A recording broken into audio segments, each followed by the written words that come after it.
What's going on, guys? It's Greg here, aka NYPrepper. It is Thursday, April 30th, 2026, and I have some breaking news to share with you guys. Right now it is 14:49 Eastern Time here in the United States, and we have some major breaking news coming in from Iran. So last night we had the highest priority nuclear codes transmitted by U.S. nuclear forces. We had Skymaster messages transmitted at least twice. We heard it twice here on the NYPrepper channel, once at 20:45 Eastern Time, and then another time after midnight. I have an audio recording of one of these Skymaster messages. These are, again, the highest priority nuclear codes in the U.S. military. They're thought to be just below launch orders for nuclear weapons. So I don't know what's going on, if this was some kind of an exercise or preparations for round two against Iran. We also had almost 100 nuclear codes, regular standard nuclear codes known as emergency action messages transmitted overnight nonstop.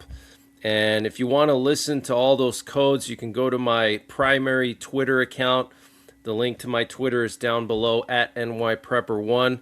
Let me just play a clip of the Skymaster for you. Skymaster, this is Doyle 1-2 on 8992, over. So that was it. That was the Skymaster message. Skymaster, this is Doyle 1-2 on 8992, over. And also last night, during all of those codes being transmitted, we had a U.S. presidential doomsday plane looping over the Upper Peninsula of Michigan all night long, which is extremely unusual. This plane is for the president to command the entire U.S. military during a catastrophic situation, whether it's a nuclear war, whether it's an alien invasion, World War III, any kind of major threat to the government. He would take to the skies on this doomsday plane, and that's actually safer than being in a bunker, because our enemies know where most of our bunkers are, and they would be hit with earth-penetrating nuclear warheads. So it's actually safer for him to be in the air. So this is very unusual. It sounds like they're preparing for round two against Iran. And last night, Trump posted this picture, a meme, on his social media accounts showing the Strait of Hormuz renamed to the Strait of Trump. So very interesting. Also, Axios is citing two sources with knowledge, saying that next Thursday, U.S. Central Command Commander Admiral Brad Cooper will brief President Trump on options for military strikes against Iran. And the chairman of the Joint Chiefs of Staff, Dan Kane, will also be in attendance. Three sources with knowledge also told Axios that CENTCOM is planning short and powerful strikes involving Iranian infrastructure to force Iran to be more agreeable to American demands on its nuclear program. Other options include operations involving ground forces to take over part of the Strait of Hormuz and launching special forces raids to seize Iran's uranium. Okay, so major meeting planned next Thursday, apparently. Okay. And the Trump administration is now requesting $1.7 trillion for the 2027 defense budget, up from their initial request of $1.5 trillion. They had initially requested, and $1.7 trillion is literally double this year's defense budget, okay? So that's a huge sign that something is about to go down if they're literally doubling our defense budget for next year, okay? And Putin and Trump held a phone call lasting more than 1.5 hours yesterday. Putin told Trump he is ready to declare a ceasefire during the Victory Day period. a move Trump reportedly supported. So Victory Day is where the Russians celebrate their victory over the Nazis. So Putin said that he would do a ceasefire around that time. Putin also warned of extremely destructive consequences if the U.S. and Israel resume military operations against Iran in the Middle East. Wow. Trump said that a deal to resolve the Ukraine conflict is close, with both leaders suggesting that Zelensky is contributing to prolonging the war. Putin also reiterated to Trump that Russia will achieve its objectives in the war in Ukraine. Wow. So Putin warning Trump of extremely destructive consequences if they restart operations against Iran. Wow. And Trump said that he spoke to Benjamin Netanyahu, the Prime Minister of Israel, every day this week.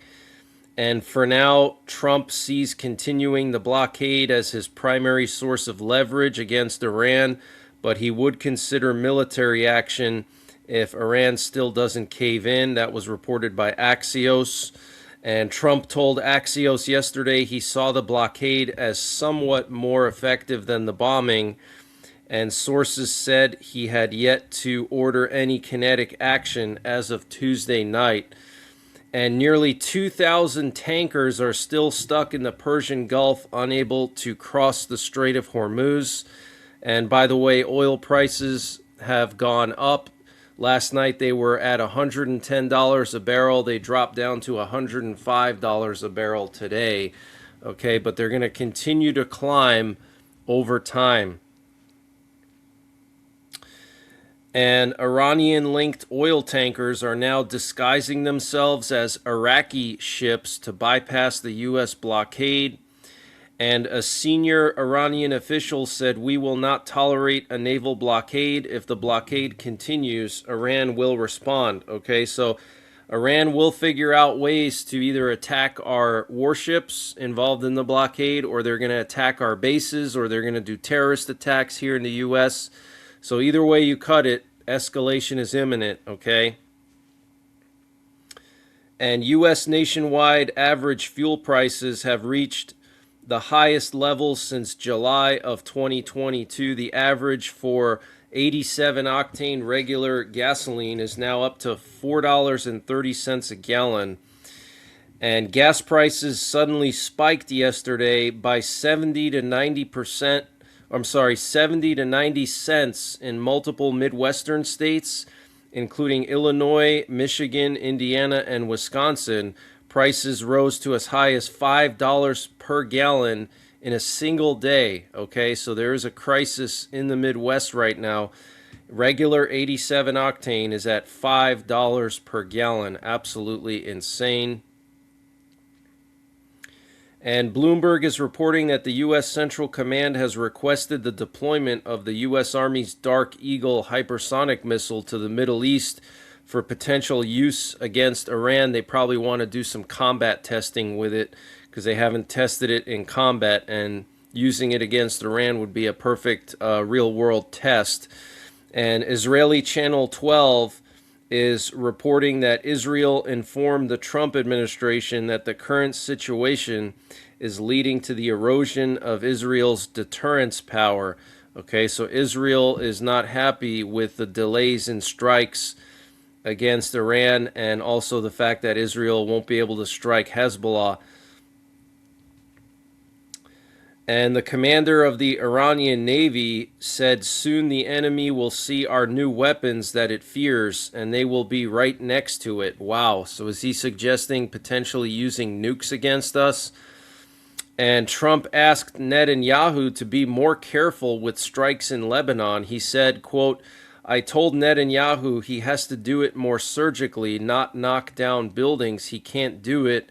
It is too terrible and makes Israel look bad." Wow. And Trump said yesterday that he is considering reducing troops in Germany, with a decision to be made soon. And according to a statement from the U.S. Central Command Commander Admiral Brad Cooper, the U.S. has now directed 42 vessels to turn back to Iranian ports or turn away from transiting the Strait of Hormuz since the beginning of the U.S. blockade of Iran. 200 aircraft and 25 ships are involved in the operation. So that's a massive amount of ships and aircraft. How long can we keep that going, guys? Okay. And the Trump administration is asking countries to join a maritime freedom construct that would see countries involved share information, coordinate diplomatically, and enforce sanctions to help reopen the Strait of Hormuz, according to the Wall Street Journal. And the Chinese Foreign Ministry urged the U.S. to walk back its sanctions against Cuba. But that's the latest breaking news that I have. I will be back later on tonight with another update, potentially a live update. It looks like something is about to go down. And until the next time, take care, God bless, and don't forget the 3 Ps. Prepare, practice, and persevere. And before I continue with the breaking news, I wanted to mention the sponsor for this update, which is Matt Hat Jerky. Guys, if you're a beef jerky lover like myself, you got to try Matt Hat Jerky. This is the best beef jerky I've ever had. I personally met the owner of this company at SHOT Show, and he's actually local to Pennsylvania. This company has an interesting story behind it. He founded this company when he was 11 years old. Yeah, that's right, 11 years old. He's now 19, and he makes gourmet beef jerky, the best jerky I've ever had. He's got over a dozen different flavors, and it's all sourced with U.S. beef, so no foreign beef, no nitrates, and no MSG. So it's all natural American beef jerky. And if you use my promo code NYPrepper, you can get 15% off your entire order. And you got to go to matthatjerky.com, and I'm going to leave a link in the description down below. That's matthatjerky.com, one word, matthatjerky.com. Use my promo code NYPrepper to get 15% off your entire order, and the link and the promo code are in the description down below.